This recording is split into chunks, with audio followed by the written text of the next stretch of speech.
My name is Blessing, and this is the story of how I married a man of God, only to discover that I was never truly his wife, because he already had a wife and children in Ghana. We met at a youth revival conference in Lagos. He was preaching fire, the kind that makes the whole church go quiet. His name was Pastor Emmanuel, handsome, anointed, and full of scriptures. People called him man of the word. Me, I was just a choir girl, quiet, obedient, prayerful. One day after choir rehearsal, he asked to speak with me. He said, "Sister Blessing, I've been led by the Spirit to make you my wife." 3 months later, we were married. Small wedding, nothing too loud. He said God didn't want a worldly celebration. I agreed. He didn't allow pre-wedding photos or too many guests. I trusted him.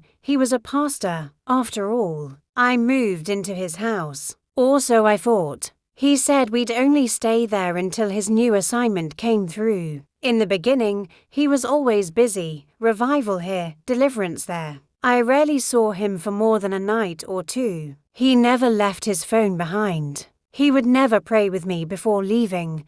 Just said, "Pray on your own, my dear." I started to feel like a stranger in my own marriage. One day, I saw a Ghanaian number flashing on his phone screen. I asked about it. He said, "Just church partners." But the way he snatched the phone, my spirit was not at peace. One afternoon, while he was in the bathroom, his second phone buzzed. Yes, I didn't know he had two phones. The message read, "Your children are sick again. Please send money." From a woman named Abina. And then, a photo followed. 3 kids. One looked exactly like him. I felt my chest tighten. I stared at that photo for a full minute, before the tears came. When he came out of the bathroom, I was already packing my things. He froze. "Who is she?" I asked. He didn't lie. He didn't even try. He just sat down on the edge of the bed and said,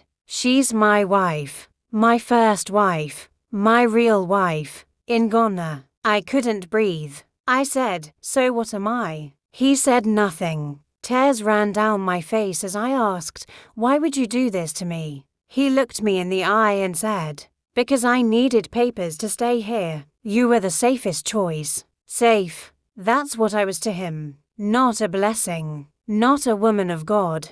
Just a safe option. I packed my bags. I left his house. No, that house was never mine. I went back to my parents, ashamed. Not because of what I did, but because I thought being a good, obedient wife would protect me. His church collapsed a few months later. Rumors spread. Apparently, I wasn't the only one. He had proposed to another lady in Accra, while still married. It took me a year to forgive. Not him, myself. For ignoring the signs. For confusing scripture with manipulation. For thinking that a man with a Bible couldn't lie. But I've learned. Now, I tell my story not to shame him, but to save another woman like me.